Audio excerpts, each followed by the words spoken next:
ආයිබෝවන් මේ එළිය හිටියට පට්ට සීතලයි. අද කියන්න යන්නේ ටෙක්සස් වල පැයකට කීයක් ගෙවනවද කියන එක. ගොඩක් කට්ටිය මගෙන් අහලා තියුණා පේජ් එකට මැසේජ් දාලා ඊළඟට YouTube එකේ අපේ කමෙන්ට් සෙක්ෂන් එකේ කමෙන්ට් කරලා තියුණා පැයකට කීයක් වගේ ගෙවනවද කියලා ටෙක්සස් වල. ටෙක්සස් වල මූලික වැටුප හැටියට ගවර්න්මන්ට් එකෙන් ඒගොල්ලෝ කියලා තියෙන ගාණ තමයි $7.25 කියන එක. $7.25 පැයකට අවම වශයෙන් ගෙවන්න ඕන මේ සේවකයෙක්ට. ඉතින් ඕගොල්ලෝ බලනවා ඇති $7.25 අරගෙන කොහොමද රෙන්ට් එක ගෙවන්නේ, කොහොමද වියදම් ටික කවර් කරගන්නේ, කොහොමද බිල් ටික කවර් කරගන්නේ කියන එක. ඉතින් ඒක ටිකක් අමාරු වැඩක්. ඕගොල්ලෝ හිතුවතින් 7.25 විතරයි අපිට හම්බෙන්නේ කියන එක. ඉතින් 7.25 විතරක් නෙමෙයි, ඔගොල්ලොන්ට හම්බෙන්නේ ගොඩක් කලාවට ඊට වැඩි ගාණක්. උදාහරණයක් හැටියට ගත්තොත් අපි මෙහි වැඩ කරනවා කියලා හිතන්නකෝ. රිටේල් ඉන්ඩස්ට්‍රි එකේ පටන් ගන්නවා. මම දන්න නිසා කතා කරන්නේ. රිටේල් ඉන්ඩස්ට්‍රි එකේ අවම වශයෙන් $14.50කින් තමයි පටන් ගන්න. ඉතින් ඒ වගේම රිටේල් ඉන්ඩස්ට්‍රි එක ඇරුණාම අනිත් ඒවා තමයි ගොඩක් ටෙක්සස් වල තියෙන්නේ. වෙයාරහවුස්, ඊළඟට ඒවියේෂන් ඉන්ඩස්ට්‍රි එකේ හොඳ ජොබ් තියෙනවා. ඊළඟට අපිට ගන්න පුළුවන් ගෑස් ස්ටේෂන් වල ගොඩක් හියුස්ටන් පැත්තට වෙන්න කට්ටිය වැඩ කරනවා. ඊළඟට තව තියෙනවා ඩිස්ට්‍රිබියුෂන්, Amazon, ඊළඟට Walmart, ඒගොල්ලොන්ගේ ඩිස්ට්‍රිබියුෂන් සෙන්ටර්ස් ඔය වැඩ කරන්න පුළුවන්. ඉතින් මේ වෙයාරහවුසුයි ඩිස්ට්‍රිබියුෂන් සෙන්ටරුයි දෙකම ගත්තම ගොඩක් වෙලාවට එක හා සමාන අවලි වැටුපක් තමයි ගෙවන, අවලි සැලරි එකක් තමයි හම්බෙන්නේ ඔයගොල්ලන්ට. ගොඩක් වෙලාවට $16 ඉඳන් $22 වගේ වෙනකන් ඔයගොල්ලන්ට හම්බෙනවා මේ වෙයාරහවුස් එක වැඩ කරොත්. දැන් රිටේල් ඉන්ඩස්ට්‍රි එකේ ගත්තාම අපි Walmart ගත්තොත් මම පටන් ගත්ත විදිහ මම කියන්නම්. මම ඇවිල්ලා මුලින්ම Walmart එකට ජොයින් වෙද්දි මට 15.50ක් හම්බුණා. ඒ හේතුව තමයි 1.5ක් වැඩිපුර ගෙව්වා මම ඕවර්නයිට් පටන් ගත්ත නිසා. ඒ වගේ ඔපචුනිටිස් තියෙනවා. ඔයගොල්ලෝ ඕවර්නයිට් වැඩ කරන්න කැමති නම් ඕවර්නයිට් වලට සාමාන්‍යයෙන් වැඩිපුර ගෙවනවා.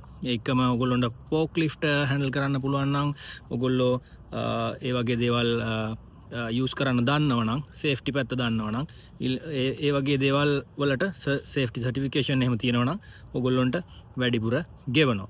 ඉතින් අනිත් කාරණේ තමයි වෙයාරහවුස් වල ස්පෙෂලි ඔයගොල්ලොන්ට ෆෝක් ලිෆ්ට් හැන්ඩල් කරන්න පුළුවන් නම්, ඊළඟට ලොජිස්ටික් පැත්තේ මොන හරි සර්ටිෆිකේෂන් කෝසස් ඔයගොල්ලෝ කරලා තියෙනවා නම් ඒවට සාමාන්‍යයෙන් වැඩිපුර ගෙවනවා. අවම වැටුප නෙවෙයි ඔයගොල්ලොන්ට හම්බෙන්නේ. ඒ වගේ ටිකක් බර වැඩ තියෙන නිසා සහ ලේබර් ටර්න්ಓවර් එක වැඩි නිසා ඒගොල්ලෝ ටිකක් වැඩිපුර ගෙවනවා. ඉතින් ඒවියේෂන් සෙක්ටර් එක ගත්තාම ඒවියේෂන් සෙක්ටර් එකේ ගොඩක් වෙලාවට ඒවියේෂන් මේන්ටෙනන්ස් පැත්ත, එහෙම නැත්නම් බැගේජ් හැන්ඩලර්ස්ලා, ඊළඟට ක්‍රූ එකට එහෙම යන්න පුළුවන් ටික කාලයක් යද්දී ඒවා එකපාරට අපිට කරන්න බෑ. අපි ලංකාවේ අපි හිතමු ශ්‍රී ලංකන් එයාලයින් වැඩ කරත් අපිට එකපාරට මෙහි ඇවිල්ලා ඇමරිකන් එයාලයින් වගේ ක්‍රූ එකට ජොයින් වෙන්න අමාරුයි. ඉතින් ඒ වෙනුවට අපිට යන්න පුළුවන් බැගේජ් හැන්ඩලර්ස්, ග්‍රවුන්ඩ් හැන්ඩලින් අනම්මනම් ඒ දේවල්. ඊළඟට මගේ යාළුවෙක් ඉන්නවා තව, එයා මෙහි ලංකාවේ හිටපු එයා ට්‍රැෆික් කන්ට්‍රෝලර් කෙනෙක්. එයා මෙහි ඇවිල්ලා ටික කාලෙකින් යාට හම්බුණා මෙහි එයාපෝට් එකේ ඒත් එයා ට්‍රැෆික් කන්ට්‍රෝලින්ග්ම නෙමෙයි, හැබැයි ඒ හා සම්බන්ධව ජොබ් එකක්. තව යාළුවෙක් ඉන්නවා, එයා කරේ ඒවියේෂන් සෙක්ටර් එකේ මේන්ටෙනන්ස් පැත්ත, ඒරෝප්ලේන් වල ඔය මෙකැනික් පැත්ත. ඉතින් එයාටත් හොඳ ජොබ් එකක් හම්බුණා. ඒවා ටික කාලයක් යනවා. ඒගොල්ලෝ මෙහි ඇවිල්ලා සර්ටිෆිකේෂන් කෝසස් කරා මන් දන්න විදියට. ඉතින් ඒ වගේ දේවල් කරලා සාමාන්‍යයෙන් හොඳ සැලරි එකක් ගන්න. $7.25 කියලා තිබුණට මූලික වැටුප ඔයගොල්ලොන්ට ගොඩක් වෙලාවට පටන් ගන්න පුළුවන් අනිවාර්යෙන් $12කට 14කට වගේ ගාණකින් පටන් ගන්න පුළුවන්. ඒක තමයි මෙහි දැනට ටෙක්සස් වල දැනට ගෙවන අවම පඩිය වෙලා තියෙන්නේ. ගවර්න්මන්ට් එකෙන් තමයි 7.25 කියලා තියෙන්නේ.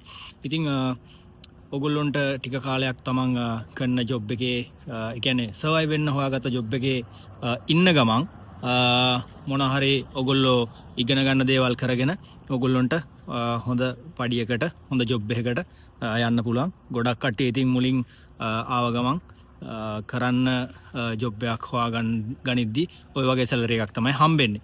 ඉතින් ඊට පස්සේ ගොඩක් කට්ටිය මෙහෙ ඇවිල්ලා ඉගෙන ගන්නවා. මෙහෙ ඇවිල්ලා අනිවාර්යෙන් මොනවා හරි ඉගෙන ගන්න ඕන. ඒ ඉගෙන ගත්තොත් Tamanට chance එකක් තියෙනවා. එහෙම නැත්නම් Taman skill එකක් develop කරගන්න ඕන. එහෙම නැත්නම් Taman කොහොම හරි සල්ලි එකතු කරගෙන හොඳ බිස්නස් එකකට අත ගහන්න ඕන. එහෙම බිස්නස් වලට අත ගහලා මෙහෙ හොඳ ලෙවල් එකට ගොඩ ගිහපු කට්ටිය ඕන තරම් ඉන්නවා. ඕන තරම් උදාහරණ තියෙනවා. ඉතින් ගමනක් යන්න පුළුවන්, ගේමක් ගහන්න පුළුවන්.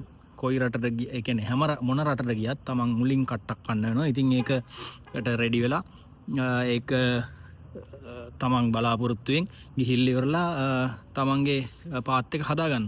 ඉතින් ඕක තමයි ටෙක්සස් වල කතන්දරේ මූලික වැටුප. ඔයගොල්ලන්ට ගන්න පුළුවන් ගාන. ඉතින් අපි කතා කරමු තව දුරටත් මොනවද අපිට කරන්න පුළුවන් ඊළඟට මෙහි වියදම් කොහොමද රෙන්ට් එකට යන ගාන ඒ වගේ දේවල් මම කතා කරන්න ඊළඟ වීඩියෝ එකෙන්. ඉතින් එතකන් හම්බෙමු. channel එක subscribe කරන්න, අපිට support එකක් දෙන්න, අපේ channel එක grow කරන්න. ඉතින් අපි ඕගොල්ලන්ට උදව් කරන්නම් මෙහි දේවල් දැනගන්න. එහෙනම් ජය වේවා.